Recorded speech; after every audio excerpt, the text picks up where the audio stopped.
నడిపిస్తాడు నా దేవుడు, శ్రమలోనైనా నన్ను విడువాడు. నడిపిస్తాడు నా దేవుడు, శ్రమలోనైనా నన్ను విడువాడు. అడుగులు తడబడిన అలసట భయపడిన, అడుగులు తడబడిన అలసట భయపడిన, చేయి తట్టి వెన్ను తట్టి చక్కని ఆలోచన చెప్పి, చేయి తట్టి వెన్ను తట్టి చక్కని ఆలోచన చెప్పి నడిపిస్తాడు నా దేవుడు, శ్రమలోనైనా నన్ను విడువాడు. నడిపిస్తాడు నా దేవుడు, శ్రమలోనైనా నన్ను విడువాడు.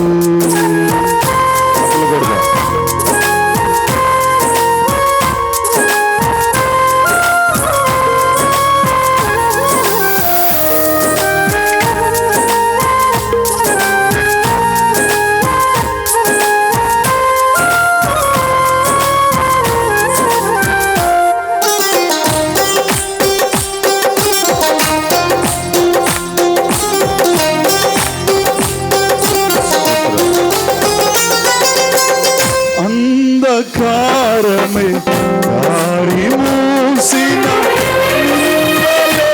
నన్ను కృంగదీసిన,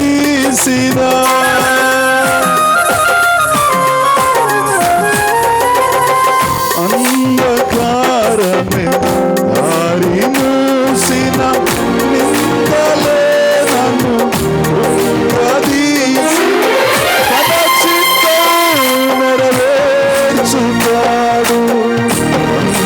వరకు నన్ను చేర్చుతాడు. తన చిత్తం నెరవేర్చుతాడు, వరకు నన్ను చేర్చుతాడు. నడిపిస్తాడు నా దేవుడు, శ్రమలోనైనా నన్ను విడువాడు. నడిపిస్తాడు, అందరూ కలిసి పాడదాం. శ్రమలోనైనా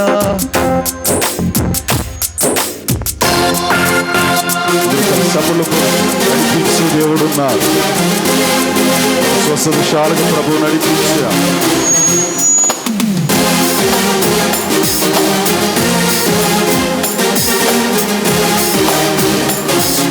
హల్లెలూయా.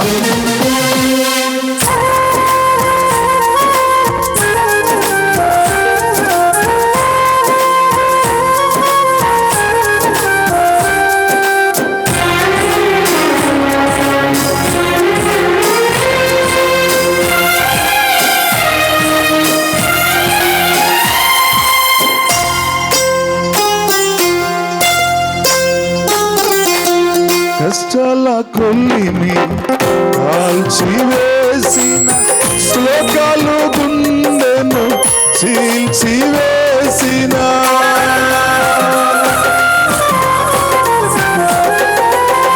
కష్టాల కొల్లిని కాల్చివేసిన, శ్లోకాలు గుండెను చీల్చివేసిన, తన చిత్తం నెరవేర్చుతాడు, వరకు నన్ను చేర్చుతాడు. తన చిత్తం నెరవేర్చుతాడు, వరకు నన్ను చేర్చుతాడు. నడిపిస్తాడు నా దేవుడు, శ్రమలోనైనా నన్ను విడువాడు. నడిపిస్తాడు నా దేవుడు, శ్రమలోనైనా నన్ను విడువాడు. అడుగులు తడబడిన అలసట భయపడిన, అడుగులు తడబడిన అలసట భయపడిన, చేయి తట్టి వెన్ను తట్టి చక్కని ఆలోచన చెప్పి, చేయి తట్టి వెన్ను తట్టి చక్కని ఆలోచన చెప్పి నడిపిస్తాడు నా దేవుడు, శ్రమలోనైనా నన్ను విడువాడు. నడిపిస్తాడు నా దేవుడు, శ్రమలోనైనా నన్ను విడువాడు.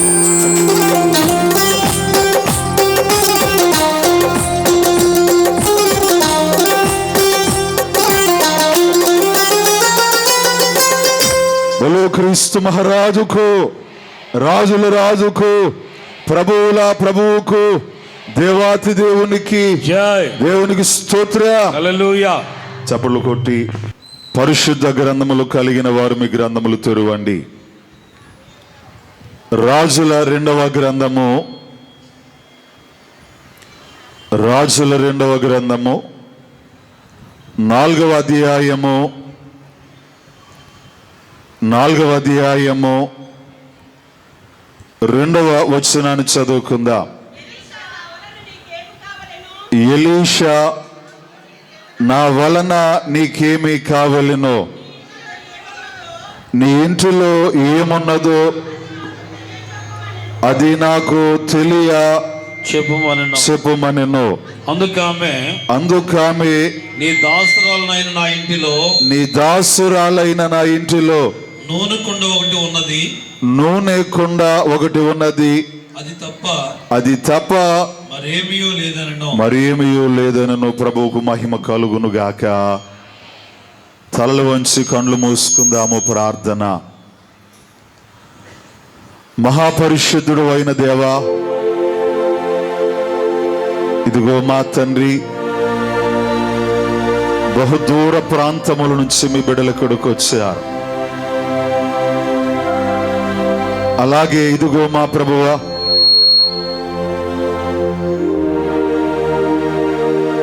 ఆన్లైన్ వారి ద్వారా కూడా, యూట్యూబ్ ద్వారా కూడా ఈ వాక్యమును అనేక మంది వినుచు ఉన్నారు. మానవుని మాట బలము కాదు, నీ వాక్యే బలమై ఉన్నది, నీ వాక్యే శక్తి అయి ఉన్నది. వచ్చిన బిడ్డలతో మనిషి మాట్లాడుట కాదు గాని మీ వాక్కును, మీ స్వరమును వినిపించండి. చెప్పుచున్న నన్ను, వినుచున్న మీ విశ్వాసులను బలపరచి, దేవా ఇదిగో మా తండ్రి, మీ కృప తోడుగా ఉంచి, మీ కృపలో దాచి బలపరిచి స్థిరపరిచి మహిమను పొందుమని దేవా ఇదిగో మీ చేతులకు అప్పగిస్తూ ఉన్నాము. సైతానును బంధించి మీ ఆత్మ కార్యములు ఇక్కడ జరిగించి మహిమను పొందుమని యేసయ్య పుణ్యనామమును అడిగి ప్రార్థించి వినయముగా వేడుకొనుచు ఉన్నాము మా ప్రియ పరలోకపు తండ్రి. ఆమేన్. ప్రభువుకు మహిమ కలుగునుగాక. ఆమేన్. దేవుని ప్రియ విశ్వాసులరా, చదవబడిన లేఖన భాగములు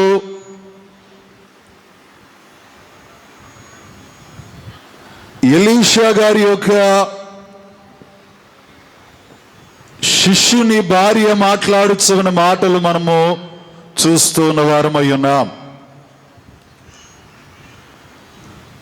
ప్రవక్త అయిన ఎలీషా గారికి అనేక మంది శిష్యులు ఉండేవారు.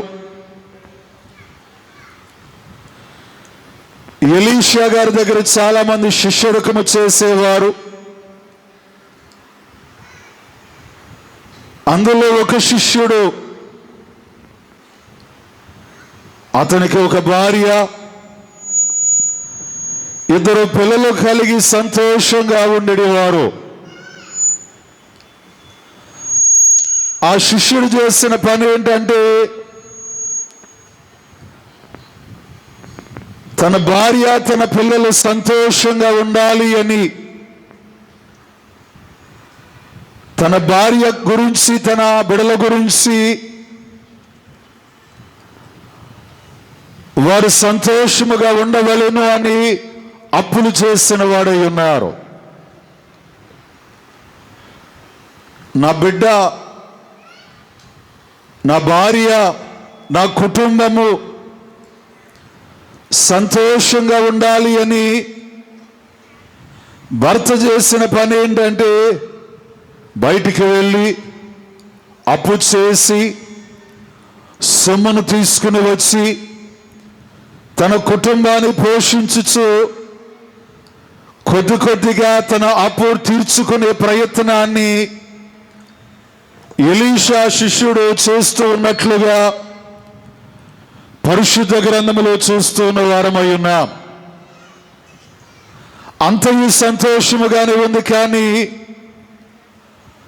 అనుకోకుండా ఒక రోజు దేవుని విశ్వాసులరా ఆ శిష్యుడు మరణించిన వాడై ఉన్నారు. ఆయా కారణముల చేత తన కుటుంబాన్ని సంతోషంగా చూసుకోవాలి అనుకున్న ఆ శిష్యుడు, ఆ భర్త, ఆ తండ్రి అనుకున్న రీతిగా మరణించిన వాడై ఉన్నాడు. కుటుంబము దిక్కులేనిదైపోయింది. కుటుంబము ఆధారము లేనిదైపోయింది. భర్త లేని వాని వల్లే భార్య, తండ్రి లేని వాని వల్లే ఇద్దరు బిడ్డల్లో కూడా భయంకరమైన దిక్కులేని స్థితిలోకి వెళ్ళిపోయిన వారై ఉన్నారు. భర్త బ్రతుకున్నప్పుడు ఏం చేశాడమ్మా? అప్పు చేశాడు. ఇప్పుడు అప్పు ఎవరు తీర్చాలి? మరి భార్య తీర్చాలి. దేవుని విశ్వాసులరా, నాకేదైనా అయితే ఏంటి అనే ఆలోచన లేకుండా తన భార్య గురించి, తన బిడ్డల గురించి, వారి సంతోషము గురించి అప్పు చేశాడు. దేవుని విశ్వాసులరా, అనుకున్న రీతిగా ఇతను మరణించేసరికి అప్పు భారము వీరిపై పడింది. దేవుని విశ్వాసులరా, ఎలా తీర్చాలో తెలియడం లేదు. అనేక రీతులుగా ప్రయత్నం చేశారు, అన్ని విధాలుగా ప్రయత్నం చేశారు. ఎంత ప్రయత్నం చేసినా అప్పు పెరుగుతూ ఉన్నది కానీ అప్పు తగ్గుటం లేదు. దేవుని విశ్వాసులరా, ఇంకేం చేయాలో తెలియక పనివారు దేవుని విశ్వాసులరా వలే ఆ బిడ్డలిద్దరిని కూడా ఉంచుకుందాము అని ఎవరైతే అప్పు చేశారో ఆ యజమాని భార్య దగ్గరికి వెళ్ళి, అమ్మా, నీ భర్త అయితే అప్పు చేశాడు, అప్పు అయితే తీర్చాలి, కాబట్టి మీ ఇద్దరు పిల్లల్ని నేను తీసుకుని వెళ్ళిపోతాను. నీ వాక్యమే నన్ను శ్రమ కొలిమిలో, శ్రమ కొలిమంటే ఏంటి? బంగారం మీ అందరి దగ్గర ఉంది కదా, మా చేతులకో, చెవులకో, ముక్కుకో, మా మెడకో బంగారం వేసుకున్నారు. ఆ బంగారం అలా రావాలంటే దాన్ని ఏం చేస్తారు? ఒక కొలిమిలో పెట్టి భయంకరమైన వేడి, ఆ వేడికి అది ఒక ఆకారములోకి వచ్చేటట్లుగా. ఈరోజు శ్రమ కొలిమిలో ఉన్న మనం కూడా, మానవుని యొక్క జీవితం శ్రమ కొలిమి వంటిది. దేవుని విశ్వాసులరా, శ్రమ కొలిమిలో ఈరోజు అలాంటి కొలిమిలో కూడా కాపాడేది ఏంటి చెప్పండి అమ్మా? దేవుని వాక్యము. దేవునికి మహిమ కలుగునుగాక. నీ వాక్యమే శ్రమ కొలిమిలో నన్ను బ్రతికించుచున్నది. దేవుని విశ్వాసులరా, ఈ వాక్యం, ఈ గ్రంథం దేవుని విశ్వాసులరా, షడ్రకు, మేషకు, అబేద్నెగోలు ఆ వేడిమి కలిగిన అగ్నిగుండంలో పడవేయగా దేవుని విశ్వాసులరా, వాక్కుగా ఉన్న దేవుడు, వాక్యమై ఉన్న దేవుడు వారితో ఉన్నాడు. కాబట్టి వారి తల వెంట్రుకలకు కనీసం కాలి పోలేదు, వాసన కూడా రాలేదు. దేవుని విశ్వాసం. చలిమంట కాచుకుంటాం మనం, చలిమంట కాచుకుంటాం. ఇంటికి వెళ్ళేసరికి మన బట్టలన్నీ ఆ వాసన పడుతుందా లేదా? తప్పనిసరిగా ఆ వాసన, ఆ దుమ్ము. ఎవరైనా ధూమపానం చేస్తూ ఉంటారు, వారి మధ్యలో నుంచి వచ్చామనుకోండి, ఒక్కొక్కసారి మనకు కూడా ఏం పట్టేస్తుంది? ఆ వాసన బట్టలకు పట్టేస్తూ ఉంటుంది. ఈరోజు అంత అగ్నిగుండములో, అంత ధూమములో, అంత దుమ్ములో ఉన్నా కూడా కనీసం అగ్ని వాసన కూడా, ఈరోజు శ్రమల్లో మీరు ఉండొచ్చు గాక కానీ దేవుడు ఆ శ్రమ వలన ఇదిగో ఏమాత్రము మీకు ఇబ్బంది కలగకుండా ఈ వాక్యము మీలో ఉంటే దేవుడు మిమ్మల్ని నడిపించునుగాక. దేవునికి స్తోత్ర, హల్లెలూయా. ఈరోజు దేవుడు అడుగుతున్నాడు ఒక ప్రశ్న, మీ ఇంటిలో ఏముంది? ఈరోజు మన ఇంట్లో ఏముండాలి? వాక్యానుసారమైన జీవితం. ఈరోజు చాలామంది ఎన్ని గొప్ప కబుర్లు చెబుతారో, ఎన్ని గొప్ప మాటలు చెబుతారో, వారింటికి వెళ్ళామనుకోండి ఎలా ఉంటుంది అమ్మా? అన్నీ తారుమారుగా ఉంటాయి.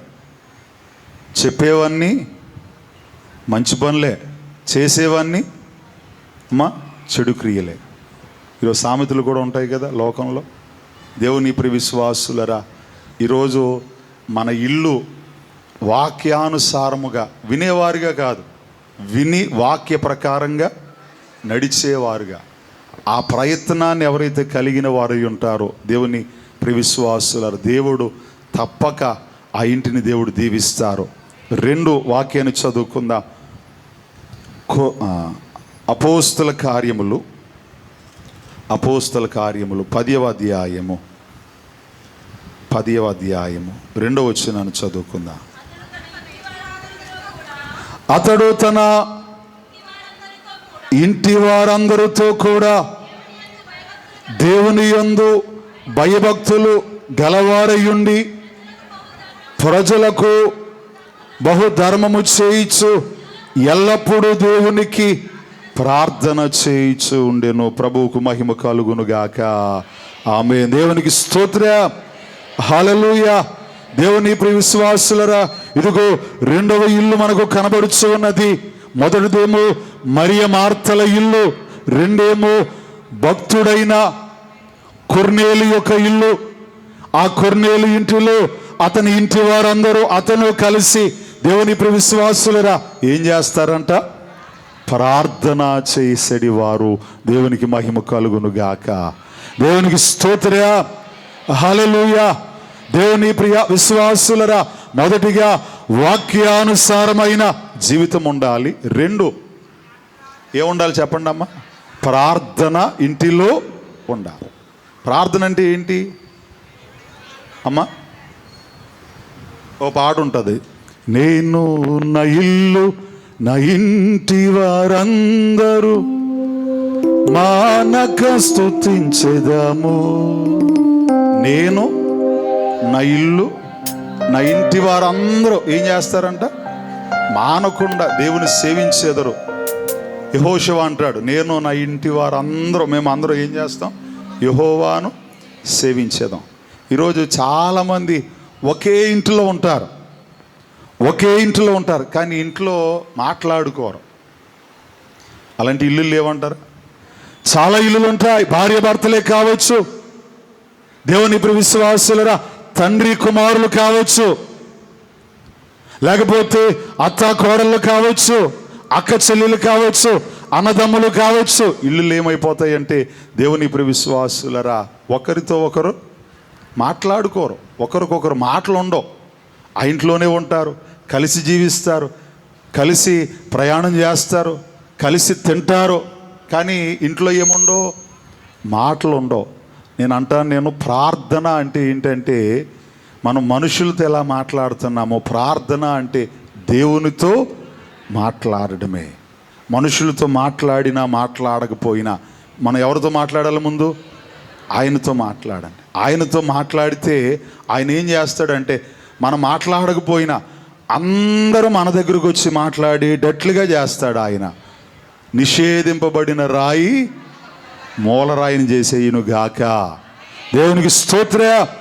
ఒకవేళ మీరు దేవునితో మాట్లాడితే అంటే దేవునికి ప్రార్థనలు చేస్తే, మీ ఇంటిలో ప్రార్థనలు ఉంటే, ఏ ఇంటిలో ప్రార్థన ఉంటుందో, ఏ ఇంటిలో దేవుని ప్రియ విశ్వాసుల ప్రార్థన అనుభవం ఉంటుందో. ఒకసారి ఒక తల్లి చాలా సంవత్సరాల క్రితం చౌదరీస్ వారు, ఒక సుమారు 60-65 సంవత్సరాలు ఉంటాయి ఆ తల్లికి. ఈ స్టేజ్ వెనకాల దేవుని ప్రియ విశ్వాసులరా ఆ తల్లి నా దగ్గరకు వచ్చి, బాబు ప్రార్థన చేయండి అన్నారు. అమ్మ అంశమేంటి చెప్పండి అన్న. నా భర్త ఇలాగున్నాడు, నాకు ఇద్దరు బిడ్డలు ఇలాగున్నారు. ఒక కుమార్తె పెళ్లి చేసేసాం. కుమార్తె జీవితం ఇలా ఉంది. కన్నీళ్లతో బాధపడుతూ ఏడుస్తూ ఉంటుంటే నేను ప్రార్థన చేశాను. అమ్మా, ప్రార్థన చేస్తాను, తప్పనిసరిగా దేవుడు మేలు చేస్తారు అని చెప్పి ఆఖరిలో మాట అన్నాను, మీరు కూడా ప్రార్థన చేసుకోండి, మీరు కూడా ప్రార్థన చేసుకోండి అంటే అది తల్లి అంటుంది, అయ్యా నాకు ఎలా ప్రార్థన చేయాలో నాకు తెలియదు, నాకు ఏ మంత్రం చెప్పాలో, ఏ పూజ చేయాలో, మంత్రాలు ఎలా చెప్పాలో నాకు తెలియదు, నీకు ప్రార్థన అంటే ఏంటో రాదు. నేను అన్నాను, అమ్మ ఇంటికి వెళ్ళండి, మీ ఎదురుగా కుర్చీ వేసుకోండి, మోకరించండి. ఇప్పుడు మీరు ఎలాగైతే మీ బాధ నాకు అర్థమయ్యేటట్లుగా చెప్పారో, మీ ఇంట్లో కూడా మీరు ప్రార్థనకు మోకరిస్తే దేవుడు మీ దగ్గరకు వస్తాడు తప్పనిసరిగా. ఆ కుర్చీ మీద ఒక క్లాత్ వేసుకోండి, ఒక బైబిల్ పెట్టుకోండి.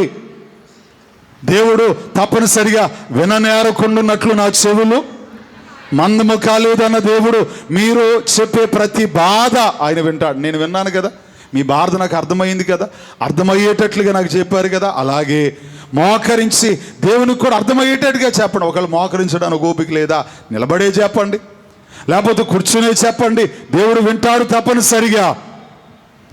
ఆ తల్లి దేవుని ప్రియ విశ్వాసులరా ఇంటికి వెళ్ళిపోయి ఒక 4 వారాల తర్వాత వచ్చి, అయ్యా మీరు చెప్పినట్లే చేశాను, దేవుడు వింటున్నాడు, ఎందుకంటే నాకు నెమ్మది ఆదరణ కలుగుతుంది, నా బిడ్డలందరూ నాతో మాట్లాడుతున్నారు అని తల్లి సాక్ష్యం ఇచ్చినది అయి ఉన్నది. దేవునికి స్తోత్రయా. గట్టి కోటల చప్పట్లో. దేవుని ప్రియా విశ్వాసులరా, ఏ ఇంటిలో ప్రార్థన ఉంటుందో, ప్రార్థన అంటే ఎవరితో మాట్లాడుట, దేవునితో మాట్లాడండి. ఈరోజు దేవుని ప్రియ విశ్వాసులరా, లోకంతో మాట్లాడడం, సెల్ ఫోన్తో మాట్లాడడం, టీవీతో మాట్లాడడం, దేవుని ప్రియ విశ్వాసులరా పనికిరాని వారితో పనికిరాని మాటలు మాట్లాడుతూ ఈరోజు కాలయాపన చేసేవారు ప్రభుతో మాట్లాడడం మొదలు పెట్టండి. మీ ఇంటిలో ప్రార్థన ఉండాలి. కొర్నేలి పిచ్చివాడై అతని ఇంటి వారు అందరితో ప్రార్థన చేయలే. దేవుని ప్రియ విశ్వాసులరా, ఏ ఇంటిలో ప్రార్థన ఉందో ఆ ఇంటిలో తప్పనిసరిగా ఆ పాత్ర గిన్నె నిండి పొర్లుతుంది. అంతే. దేవునికి మహిమ కలుగునుగా. ఈరోజు చాలామందికి ప్రార్థన అనే మాట చులకనైపోయింది ఒక రకంగా చెప్పాలంటే. ప్రార్థన ఎందుకంటే విని విని విని విని విని ఒక సంఘానికి వెళ్ళాను, చాలా పెద్ద సంఘం, చాలా గొప్ప సంఘం. ప్రార్థన గురించి చెప్తే ఎంతమంది ప్రార్థన చేసుకుంటారు చేతులు ఎత్తండి అన్నాను నేను.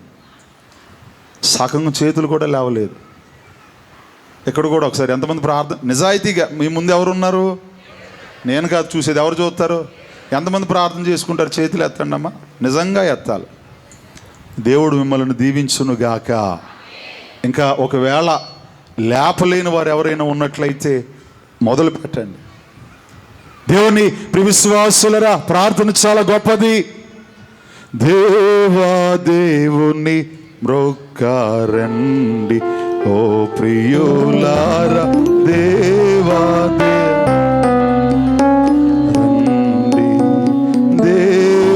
దేవుని మ్రొక్కాలండి ఓ ప్రియులారా, దేవరాజును గొల్వారండి.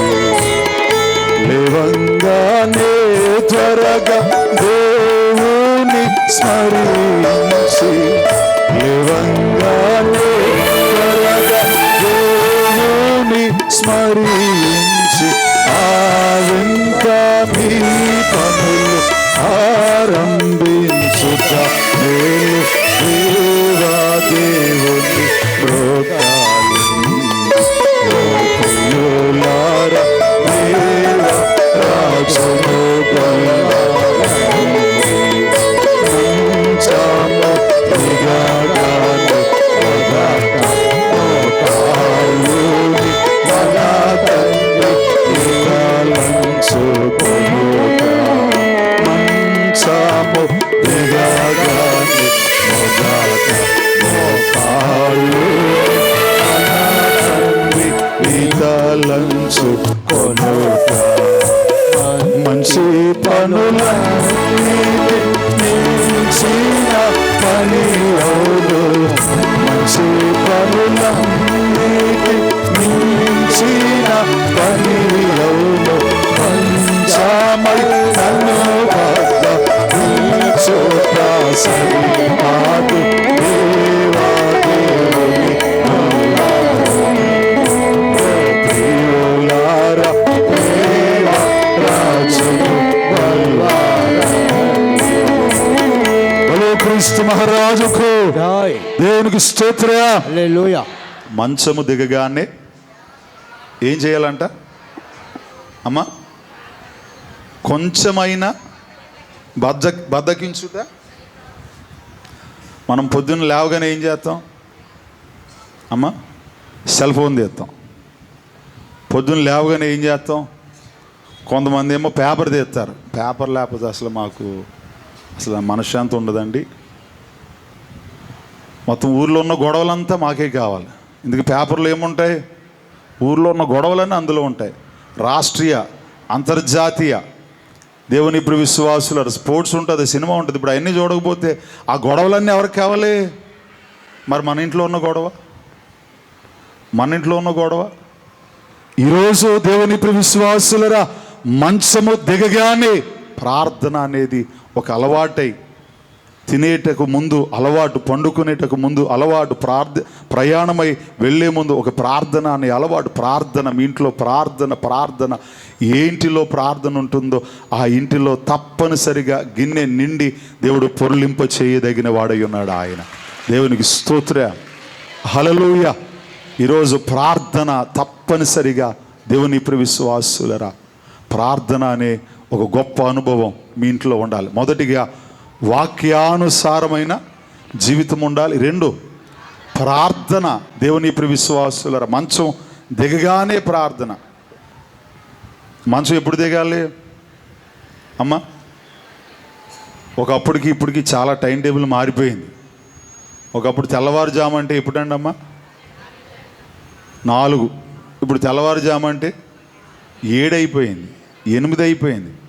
దేవుని ప్రియ కొంతమంది 9 గంటలకు లెగిసేవారు, 10 గంటలకు లెగిసేవారు కూడా ఉన్నారు.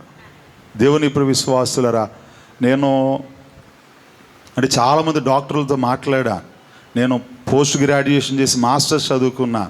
కొంచెం జ్ఞానం దేవుడు నాకు ఇచ్చారు. లోకానుసారమైన జ్ఞానాన్ని కూడా కలిగిన వాడునై ఉన్నా. నేను చెప్పే మాట ఏంటంటే, తెల్లవారుజామును లెగుచుట అనేది మీ ఆరోగ్యానికి అది మంచిది. దేవునికి మహిమ కలుగునుగాక. ఉదయాన్నే లేవడం, మీరు ఎంత రాత్రి పడుకున్న తెల్లవారుజామున ఎట్టి పరిస్థితుల్లో సూర్యుడు లేవకుండా మీరు లెగిచారనుకోండి, అలా లెగిసిన వారి ఆరోగ్యానికి, అలా లేవని వారి ఆరోగ్యానికి ఉంటుందా ఉండదా తేడా? తప్పనిసరిగా తేడా ఉంటుంది. అలా లేచిన వారు, సూర్యోదయం కాకుండానే లేచేవారు, ఇంకొక మాట ఉంటుంది, you never sleep on sunrise and sunset. అంటే సూర్యుడు ఉదయించే సమయంలో, సూర్యుడు అస్తమించే సమయంలో ఎప్పుడూ కూడా మనం ఎందులో ఉండకూడదు? నిద్రలో ఉండకూడదు. నిజంగానే ఆ సమయాల్లో నిద్రలో ఎవరు ఉంటారో అది మరి బలహీనమైన ఒక పరిస్థితి ఆ ఇంట్లో. తప్పనిసరిగా దేవుని ప్రియ విశ్వాసులరా, ఉదయాన్నే పెందలకడే లేవాలి. ఈరోజు చాలామంది విద్యార్థులు ఉన్నారు, దేవుని ప్రియ విశ్వాసులరా లేవలేకపోతున్నారు. ఇప్పుడు అలారాలు వచ్చేసాయి. మా చిన్నప్పుడు అలారాలు ఉండేవి కాదు. కోడి లేపేది అందరినీ. మరి ఇప్పుడు కోడులు కూడా లేవు కోత వేయడానికి. తెల్లవారుజాము ఏంటంటే ఎలా తెలిసేదంటే, కోడికి కోత కూసేది అంతే, కుక్కరుకో అని కోసేది అంతే. ఇప్పుడు కోత అంటే కోసేస్తున్నారు అంతే. కోడులు కూడా లేవు ఇప్పుడు. అలారాలు పెడితే ఏం చేస్తున్నారు? అలారాలు ఆపి పడుకుంటున్నాం, అలారాలు కట్టేసి పడుకుంటున్నాం. ఇంకా అలారం పెట్టడం ఎందుకు? లేదు, కొంచెం మనకు తృప్తి ఉండాలి కదా. అలారం ఉందన్న ఒక తృప్తి, అలారం పెట్టుకుంటున్నామన్న తృప్తి. ఆరోగ్యంగా ఉండాలని అంటే తప్పనిసరిగా తెల్లవారుజామున, వేకువజామున, అయ్యగారు వేకువజామున ప్రార్థన చేసేవారు. 3 గంటల నుంచి 6 గంటల వరకు మాకు అదే నేర్పించా. దేవుని ప్రియ విశ్వాసులరా, నేను కూడా ఎక్కడికైనా విద్యార్థుల దగ్గరికి వెళితే స్టూడెంట్స్ మీట్లో కూడా చెప్పే మాట, పొద్దున్న లేవగానే ప్రార్థన చేసుకుని మీరు చదువుకోండి. ప్రార్థన చేసుకుని తెల్లవారుజామున దేవునికి మీ దినాన్ని సమర్పించి మీరు చదువుకుంటే ఆ తెల్లవారుజామును చదివింది ఇంకా అది మర్చిపోవడం అనేది ఉండదు అసలు. నేను కాలేజీలో చదువుతున్నప్పుడు మా కాలేజ్ అందరూ అనుకునేవారు, జాన్ తప్పకుండా ఫెయిల్ అయిపోతాడు. నేనే జాన్ తప్పకుండా ఫెయిల్ అయిపోతాడు. ఇంజనీరింగ్ చదివాను, మాస్టర్స్ చదివాను. మా ప్యారలర్స్ ఎవరు నాతో క్రికెట్ ఆడేవారు కాదు, నేను బ్యాడ్మింటన్ ఆడేవారు కాదు. ఎందుకంటే ఒకవేళ అంటే వారు ఆడాలంటే వారికి ఏముంది, పరీక్ష ఉంది. నేనేం చేస్తున్నాను, పరీక్ష టైంలో కూడా ఆడుతున్నాను. కాబట్టి వారేమో నాతో ఆడేవారు కాదు, నేను మా జూనియర్స్తో ఆడుకునేవాడిని, లేకపోతే మా సీనియర్స్తో ఆడుకునేవాడిని. ఇంత ఆడుతున్నట్టు కాబట్టి తప్పకుండా ఫెయిల్ అయిపోతాడు అనుకునేవారు. నేను చేసే పని ఏంటంటే పొద్దున్న లేచి తెల్లవారుజాము ప్రార్థన చేసుకుని చదువుకునేవాడిని. అంతే, చదువుకుని చక్కగా స్నానం చేసి టిఫిన్ చేసి నేను ఎగ్జామ్ రాయడానికి వెళ్ళిపోయేవాడిని. దేవుని ఇప్పుడు విశ్వాసులరా, దేవుడు ప్రతి పరీక్షలో డిస్టింక్షన్ అంతస్తునిచ్చి నా మొదటి జీతం 2013లో 1,50,000 రూపాయలు, నెలకి 1,50,000 రూపాయలు. దేవుని ఇప్పుడు నేను చెప్పగల మా తాతయ్య గారు నేర్పించిన తెల్లవారుజాము ప్రార్థన, మా తండ్రి గారు నేర్పించిన తెల్లవారుజాము ప్రార్థన. దేవునికి మహిమ కలుగునుగాక. ఆమేన్. ఈరోజు ఏ కుటుంబంలో ప్రార్థన ఉంటుందో దేవుని ఇప్పుడు విశ్వాసులరా, ఆ కుటుంబంలో గిన్నె తప్పకుండా గిన్నె నిండి పొర్లుతుంది. లూకా వ్రాసిన సువార్త 19వ అధ్యాయము, లూకా వ్రాసిన సువార్త 19వ అధ్యాయము 9వ వచనాన్ని చదువుకుందాం. అందుకు యేసు, ఇతడును అబ్రహాము కుమారుడే, ఎందుకనగా నేడు ఈ ఇంటికి రక్షణ వచ్చి ఉన్నది. దేవునికి మహిమ కలుగునుగాక. దేవునికి స్తోత్ర. దేవుని విశ్వాసులరా, ఇదిగో 3వ ఇల్లు మనం చూస్తున్న వారమై ఉన్నాం. ఆ ఇంటిలో ఏముందంటే రక్షణ కలిగిన ఇల్లు. దేవునికి మహిమ కలుగునుగాక. దేవుని ప్రియ విశ్వాసులరా, మొదటిగా మన ఇల్లు వాక్యానుసారమైన జీవితమును కలిగిన ఇల్లై ఉండాలి. 2, మన ఇల్లు ప్రార్థన కలిగిన ఇల్లై ఉండాలి. 3, మన ఇల్లు రక్షణ కలిగిన ఇల్లై ఉండాలి. దేవునికి మహిమ కలుగునుగాక. రక్షణ అంటే ఏంటి? మనందరం పాడేసుకుంటాం పాటలు. రక్షకుండు దయించి నాడట మన కొరకు పరమ రక్షకుండు దయించి నాడట. రక్షకుడు దయించినాడు రారగల్లా బోయులారా, రక్షణమునా మోయి మనరి వీక్షణ ఫలముందుగాము. రక్షకుడు దయించినాడట మన కొరకు పరమ రక్షకుడు దయించినాడట. దేవునికి స్తోత్ర. రక్షకానా వందనాలు, రక్షకానా వందనాలు. మేము చేయలేనివన్నీ అప్పుడును ఇప్పుడును నీకును మీ సంగమునకు రక్షకానా వందనాలు.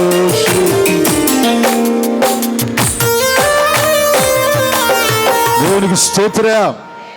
రక్షకుడు వచ్చాడు అని పాడుకున్నాం, రక్షక మీకు వందనాలు అని పాడుకుంటున్నాం. పాట అయితే పాడేస్తున్నాం, కానీ అర్థం ఏంటి? మా అమ్మాయి కూడా పాడుతుంది, మాకు చిన్న కుమార్తె 3.5 సంవత్సరాలు. రక్షకానా నీకును నాకును నీకును అంటది పాట. పాడడం రాదు కానీ అందరూ పాడుతూ ఉంటాం కదా. ఇంకా ఇంకంటే ఆ పాప ఎలాగో మనం అలాగే చాలామంది తనకు తెలీదు, వచ్చినందులో పాడేస్తున్నాం. మనం కూడా ఏంటి పాడేస్తున్నాం. కానీ నిజంగా రక్షకుడు అంటే, రక్షణ అంటే ఏంటి? దేవుని ప్రియ విశ్వాసులరా, ఈరోజు చాలామంది రక్షణను నిర్లక్ష్యం చేస్తూ, రక్షణ అంటే మనలను రక్షించేది. దేవుని ప్రియ విశ్వాసులరా, కరోనా వచ్చింది. కరోనా వస్తే మనందరం ఎంత గలిబిలైపోయామో. మనందరం ఎన్ని రోజులు ఉన్నాం ఇంట్లో ఉండమ్మా? లాక్డౌన్ ఎన్ని రోజులు అయ్యా? 100 రోజుల పైనే, 4 నెలలు సుమారుగా ఇంట్లోనే కూర్చుని తినక ఏం చేయాలో తెలియక మనం అంతా దేని వైపు చూసామంటే ఆ వ్యాక్సిన్ ఎప్పుడు వస్తుందో, వ్యాక్సిన్ వేసుకొని చక్కగా ఎప్పుడు తిరుగుతామో. ఒకసారి మా ఇంటి పైనుంచి చూస్తున్నాను నేను, ఆర్టీసీ బస్సు వెళ్తుంది. నాకు ఎంత సంబరం అయిపోయిందో ఆర్టీసీ బస్సు వెళ్తే. అంటే అప్పుడు దాకా 3 నెలలు ఏం తిరగలేదు అసలు, ఒక్క ఆర్టీసీ బస్సు కూడా తిరగలేదు. ఆర్టీసీ బస్సు వెళ్తుంటే దాన్ని చూసి ఎంత సంబరం అయిపోయిందో అసలు. ఇప్పుడు మీకు ఆర్టీసీ బస్సు వస్తే సంబరంగా ఉంటుంది. ఎందుకు? ఫ్రీ బస్ అమ్మా. ఇప్పుడు మీరు అందరూ ఫ్రీ బస్సులోనే వచ్చారా? ఆధార్ కార్డులు పట్టుకెళ్తున్నారా? ఎంత సంతోషంగా ఉన్నారో మీరు అసలు. దేవుడు మిమ్మల్ని దీవించును గాక.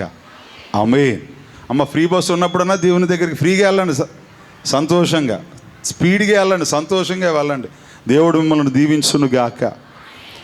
ఆ కరోనా వ్యాక్సిన్ మనకేంటి? ఒక రక్షణ. దేవుని ఇప్పుడు విశ్వాసులు, ఈరోజు పాపము అనే ఒక జీవితం, ఈరోజు మానవుడు పాపము అనే ఒక జీవితంలో ఉండిపోయాడు. ఈరోజు వ్యాధులు కానీ, బాధలు కానీ, శాపం కానీ, దీని అంతటి వెనకాల ఉన్నదేంటి? పాపం. ఈ పాపం తీసివేయబడాలంటే రక్షణ ఉండాలి. దేవుని ఇప్పుడు విశ్వాసుల ఆస్తులు సంపాదించుట, పొలాలు సంపాదించుట. ఒక దేశంలో ఒక బిల్లు వస్తుందంట, రాబోతుందంట. తల్లిదండ్రుల ఆస్తి ఇక వారితోనే అంట, ఇంకా వారి పిల్లలకి రాదు. ఇంకా అలాంటి మన ఊర్లో కేసులు వేసేస్తారు. ఇంకా తల్లిదండ్రుల ఆస్తి అప్పుడు ఏముండదంట, కరప్షన్ ఉండదు, బతుకుతాకే తింటారు. కానీ ఇప్పుడు ఏమైపోయింది అమ్మ? ఎంత సంపాదన అంటే, నేను సంపాదించడం కాదు, నా పిల్లల పునః అనుభవించేది ఏదైనా ఉంటుందా అంటే, అంత సంపాదించి కడుపు నిండా మొదట తినడానికి ఉండదు. అంత సంపాదించి కడుపు నిండా ఒక భోజనం చేయడానికి. దేవుని ఇప్పుడు విశ్వాసులరా, ఈరోజు ఇన్ని సంపాదిస్తున్నారు, ఇన్ని ఉన్నాయనుకుంటున్నారు. అసలైనది రక్షణ. ఈరోజు రక్షణ లేదు. దేవుని ఇప్పుడు విశ్వాసులు అయ్యగారు ఒక మాట రాశారు, క్రీస్తు నామము దాల్తుము స్నాన క్రియ జరుగు సమయమున. క్రీస్తు నామము దాల్తుము స్నాన క్రియ జరుగు సమయమున. క్రీస్తు నామము లేని క్రియలన్నీ వ్యర్థం. క్రీస్తు నామము లేని క్రియలన్నీ వ్యర్థం. వాస్తవమే ప్రభు నాకు జన్మ వారసులమౌదాము. జన్మ వారసులమౌదాము. ఘనపరచుడి దేవుని త్రైక జనకూడవు. త్రైక జనకూడవు. మన యొద్ద నివసించు మనసున్న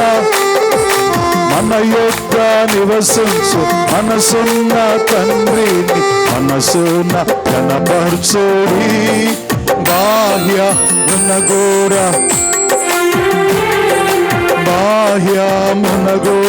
కనపరచుడి. బాహ్య మునగోడ కనపరచుడి.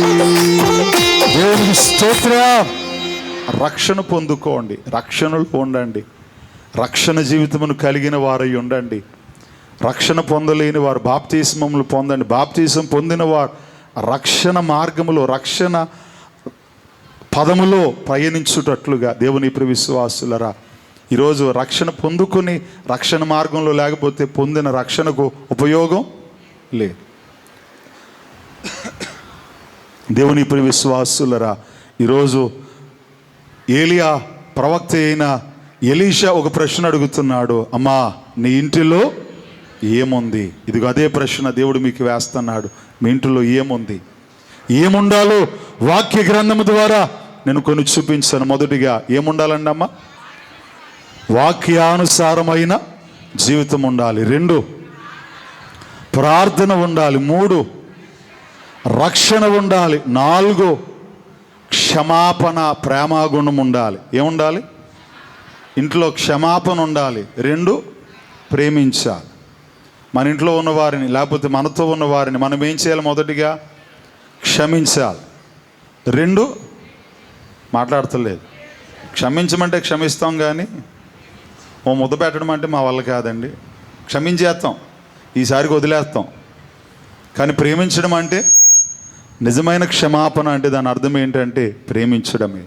దేవుని ప్రియ విశ్వాసులరా, దేవుడు లోకమును ఎంతో ప్రేమించును, ప్రేమామయుడు. ఈరోజు మన ఇంట్లో కూడా ప్రేమ ఉండాలి. ఏ ఇంటిలో ప్రేమ ఉంటుందో, ఏ ఇంటిలో క్షమాపణ ఉంటుందో ఆ ఇంటిలో గిన్నె తప్పకుండా నిండి దేవుడు పొర్లింప చేయును గాక. ఆమేన్. 4 క్షమ, అలాగే ప్రేమ ఉండాలి. 5 దేవుని ప్రియ విశ్వాసులరా, పరిచర్య ఉండాలి. ఏముండాలండి అమ్మ? పరిచర్య. మీకున్న దాంట్లో లేని వారికి ఏం చేయాలి అమ్మ? మనము కుళ్ళిపోయి పాడేస్తాకన్నా ఇష్టపడతాం కానీ, కుళ్ళిపోయి పాడేస్తాకన్నా ఇష్టపడతాం కానీ, ఒక ముద్ద పెట్టడానికి మాత్రం, ఓ పరిచర్య చేయడానికి మాత్రం ఎంతమంది పాడేస్తారు అలాగా? ఇప్పుడు ఎత్తరు చెయ్య అమ్మ. ఎందుకు? పరిచర్య చేయండి. చాలామంది ఉన్నారు.